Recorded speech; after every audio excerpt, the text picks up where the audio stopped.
Good morning, class. So, as we have discussed the previous two types of foreign exchange rate, that is the flexible exchange rate and the fixed exchange rate. We know that in flexible exchange rate, the rate is determined by the demand and supply forces.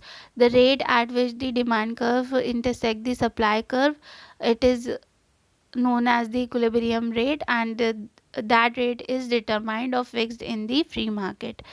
And if we talk about fixed exchange rate, then this rate is determined either by the government or the RBI. There is no intervention of demand and supply forces in fixing this rate. Now, the next rate that is left is managed floating rate system, okay, or managed floating fixed exchange rate. So this is a combination of both a fixed exchange rate and flexible exchange rate, because it has characteristics of both the exchange rates. Okay, if we talk about that how it has the characteristics of both the exchange rates, then uh, it is a system in which the exchange rate is determined by the market forces and central bank influences the exchange rate through its intervention. The aim is to keep the exchange rate within the desired limits. Managed floating is also known as the mixture of both flexible and fixed exchange rate systems. Okay, सो यहाँ पर क्या होता है कि जो हमारी RBI है वो क्या करती है, वो एक सर्टेन लिमिट सेट कर देती है इकोनॉमी की कंडीशंस को देखते हुए, एंड फिर वो क्या करती है, मान लो उसने एक रेट फिक्स कर दिया कि जो हमारा रेट है वो 60 to 65 के बीच में ही रहना चाहिए, यानी $1 is equals to 60 to 65 rupees. अब क्या होता है कि वो उसके बाद में ये लिमिट सेट करने के बाद में वो डिमांड एंड सप्लाई फोर्सेस को देखती है, वो चांस देती है डिमांड एंड सप्लाई फोर्सेस को कि वो इस रेट को फिक्स करें।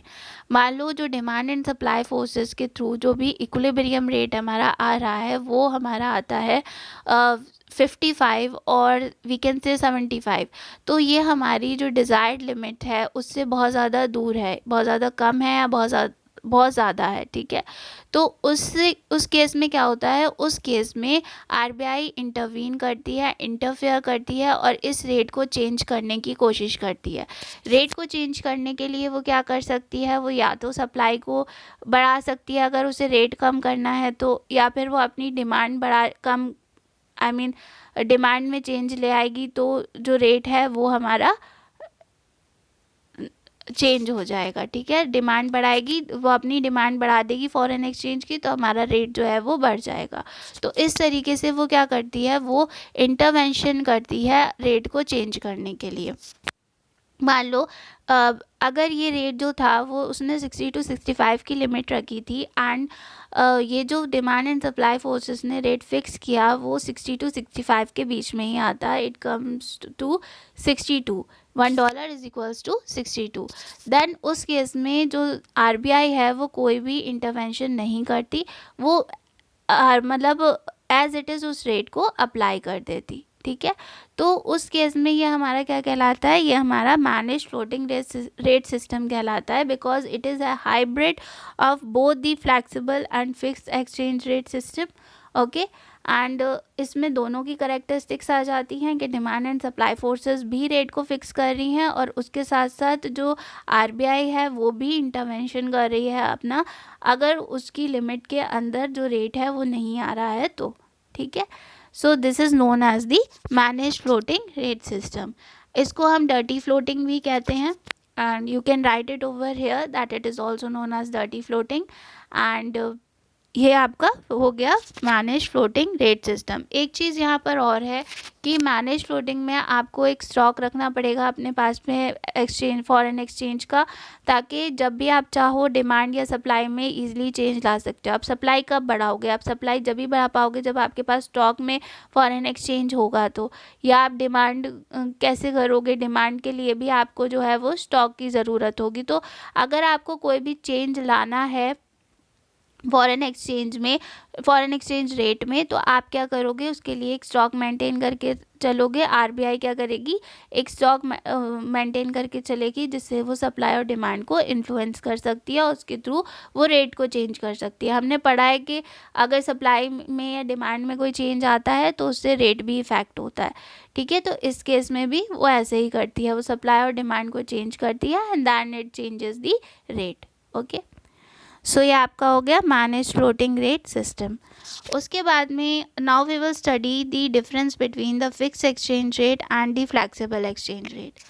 सो fix exchange rate is determined by the government. Fix exchange rate को कौन डिटरमाइन करता है, गवर्नमेंट डिटरमाइन करती है। And flexible exchange rate is determined by the forces of supply and demand in the international money market. और flexible exchange rate को कौन determine करता है, demand and supply forces determine करती हैं in the international money market. Second is changes in fixed rate of exchange are planned and introduced by the government or the central bank of the country।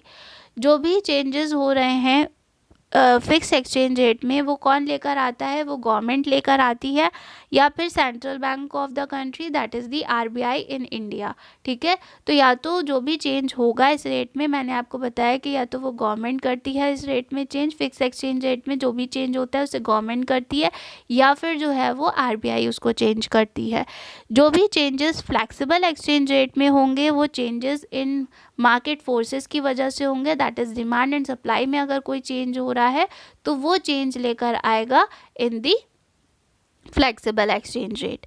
Third is a set of maintain as set and maintained by the government, the fixed rate of exchange leads to devaluation when the value of domestic currency is lowered by the government, and or revaluation when the value of domestic currency is raised by the government.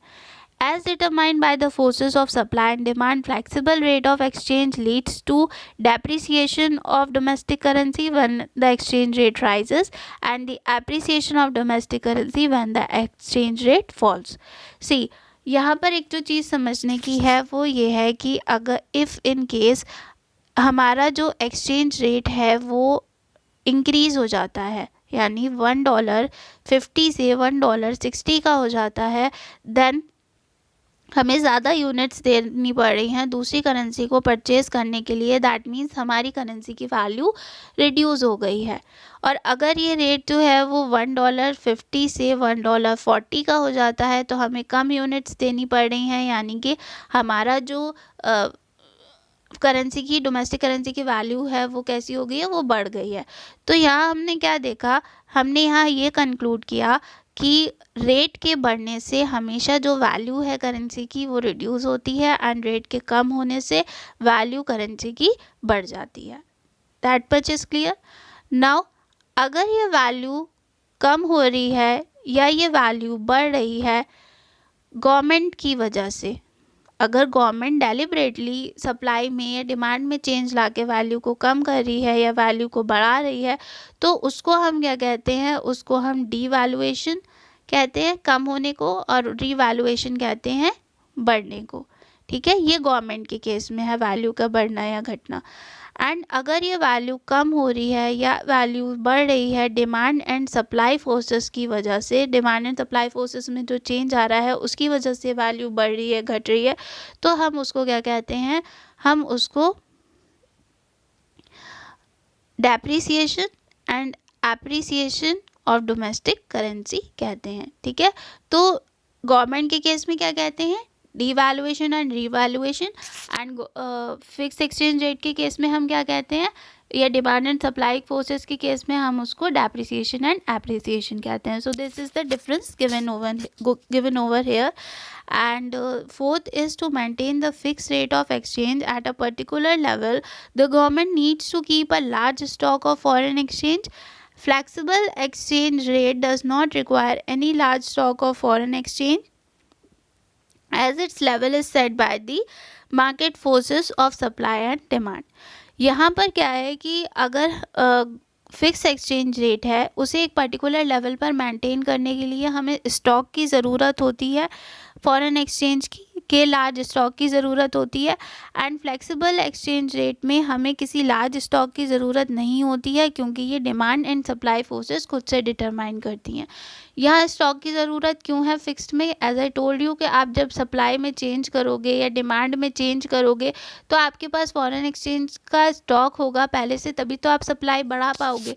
या आप supply में कोई भी changes लाओगे या demand में कोई भी चेंजेस लाओगे तो आप कब कर पाओगे? जब आपके पास स्टॉक पहले से होगा।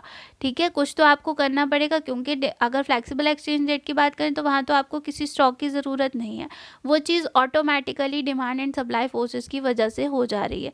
लेकिन अगर आप फिक्स एक्सचेंज रेट की बात करो, गवर्नमेंट की बात करो, तो गवर्नमेंट इक्विलिब्रियम रेट से ज़्यादा या कम करने के लिए रेट को कुछ तो करेगी, तो उसके लिए उसके पास कुछ तो होगा ना ऐसा जिसके थ्रू वो डिमांड एंड सप्लाई को चेंज कर सकती है, and that is the stock of foreign exchange. Okay, and the last is degree of speculation is very low in the system of fixed exchange rate. It arises only when people expect some changes in the government policy.